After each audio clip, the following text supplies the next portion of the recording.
I'm out and about in a city I've explored for decades. It's a city where East meets West, gobbles it up, and turns out something completely unique. It's Asia's world city, Hong Kong. Join me now for Hong Kong Part 2.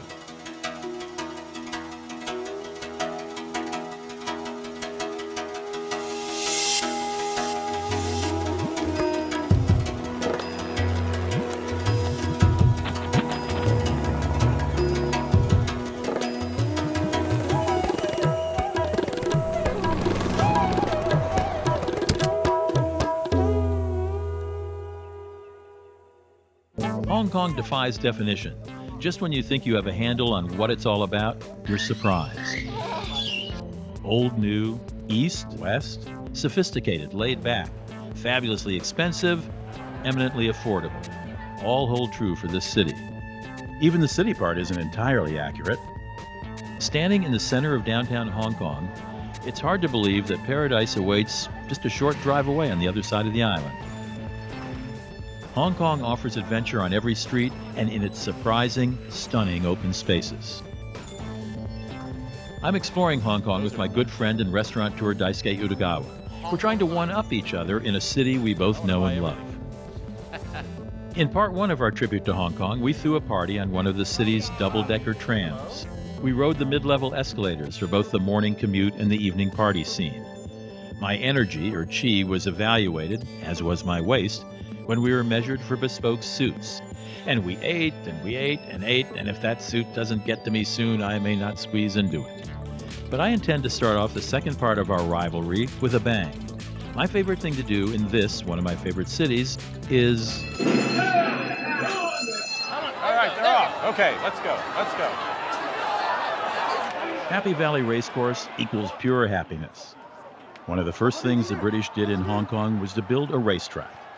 Hong Kongers have been betting on the horses ever since 1846. Wednesday night at the races is not to be missed. Even the skyscrapers seem to lean in to watch. Everybody comes to Happy Valley. Gamblers, tourists, locals, bigwigs, small fry, everybody. And it's big money. Millions and millions are at stake. The next morning, it's Daisuke's turn to introduce me to what he claims is an absolutely authentic Hong Kong breakfast. Very local. This is not your father's Starbucks. Oh, yin yang. All right, what is that? This is called yin yang. It's coffee and tea together with a little bit of milk. Okay. And this is my... That's your iced tea. Iced milk tea. Iced milk tea. Okay. Thank you. Look at that. French toast. French toast done their way, and this is pork sandwich, barbecue pork sandwich.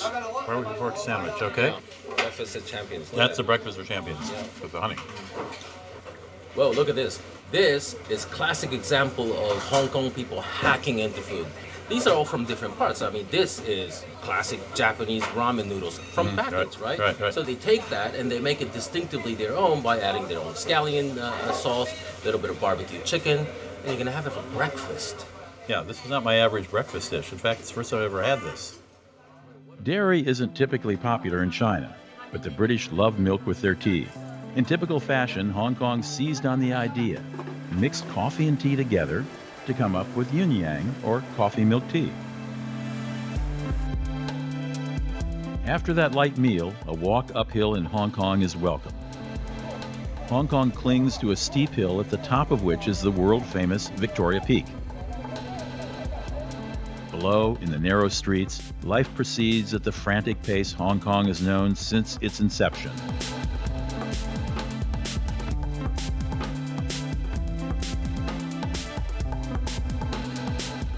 Born a British trading port in 1842, Hong Kong has long embraced hard work with an eye toward prosperity.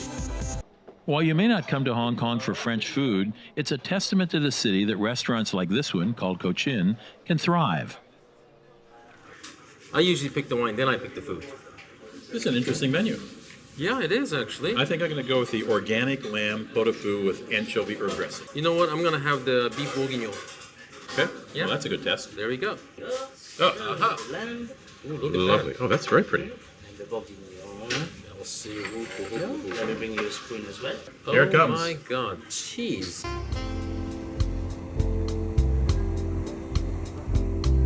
The iconic Star Ferry is the watery way to travel between Hong Kong proper and Kowloon, just across Victoria Harbor. The Kowloon side of Hong Kong is known for its markets, temples, and waterfront hotels. Kowloon is Hong Kong's grittier, tougher cousin. It's full of life. There's an entire market just for pet birds. There are streets and streets full of vendors selling flowers, and an indoor market for all things jade. Birds make popular pets in Hong Kong. For one thing, it's perfect for families that live in small apartments, and they bring a bit of wild nature inside, something the Chinese revere. One of the joys of Kowloon is the view across busy Victoria Harbor to the dramatic sight of Hong Kong Island. Even better is night, when the skyline ignites and the harbor drips with reflected color. In fact, when the lights come on all over Mongkok, the pace gets even faster. Everybody's out and about in the candy-colored streets.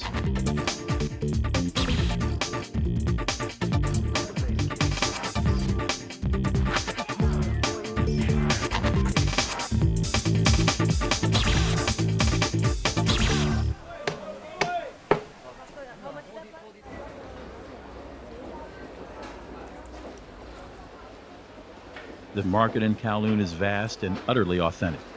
Our mutual friend and food expert, Denny Ip, joins us. Our suits have arrived and we're meeting up in our lobby of the Intercontinental Hotel to head off for high tea, my must-do in Hong Kong. Mr. Maxa, you are Hong Kong chic. Well, you cut quite a figure as well. I think this is my new favorite suit. I told you you're gonna like it. Shall we? Hong Kong is the best place in the world for high tea, at least for me. Many of the finer hotels offer it. I've booked us at the Ritz-Carlton. Glitters. Quite elegant. Oh my goodness. Look at this. Nice. An entire meal in one carousel. Thank you very much. Thank you. Outside the stately calm of the Ritz-Carlton, downtown Kowloon rocks and rolls with commerce. It teems with shoppers from all walks of Hong Kong life. And as always, food is not far away. Hong Kong has attracted immigrants since its founding in 1842. The port, open trade, the promise of wealth, all lured mainlanders in droves. Bustling Kowloon makes serene Kowloon all the more surprising when you stumble upon it. The Nanlian Garden and the adjacent Chi Lin Nunnery were both recently constructed in the style of the Tang Dynasty. Encircled by skyscrapers, this little haven bewitches. Just another gem in Hong Kong's back pocket. Daisuke counters my high tea with another upscale experience. Many of Hong Kong's Michelin-starred restaurants can be found in luxury hotels. Daisuke's booked us at Tang Court in the Langham Hotel. Tang Court celebrates classic Cantonese cuisine from that golden age in China, the Tang Dynasty. Denny Yip joins us with other friends. Don't panic. I'm here. Everything is okay. Hi. The appreciation of food goes back a long, long way in China. At a single banquet in the Imperial Court in China, there might be 200 different dishes. Thousands of cooks were employed. And a cook was a most valued person. In fact, that's still true today. Among Hong Kong's wealthy, a personal cook is as important a status symbol as diamonds or a Rolls Royce. I think we have incoming. Oh. Stir-fried lobster? Yeah. It's morning, and back on the Hong Kong side, the city is waking up. Commuters are streaming down the mid-level escalators to go to work. The street markets have come to life, and traffic is roaring by.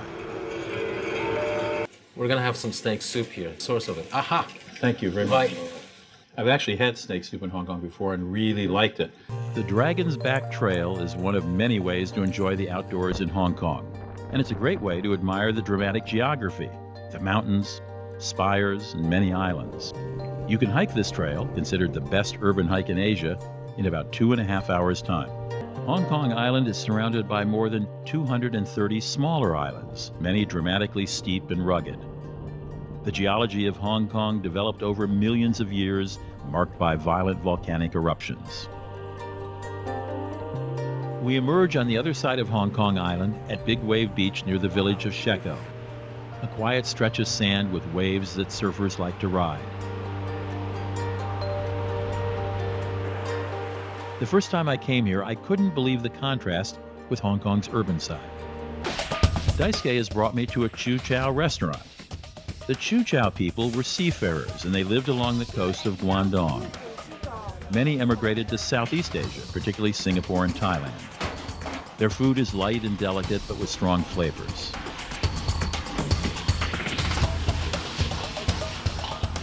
Mike, how do you toast in the Chu Chow language? Maikeki. Ah, beautiful. What do we have here, Michael? Very simple. Just a beef ball soup. This is pounded. Pounded. Yeah. Sort of like mortadella. Is eat. Normally, Chu Chow people, they eat at home, they cook a noodle, is this one. Anyone want to try? Everybody loves noodles. From family restaurants to glitzy rooftop bars, Hong Kong mixes it up and always keeps you on your toes.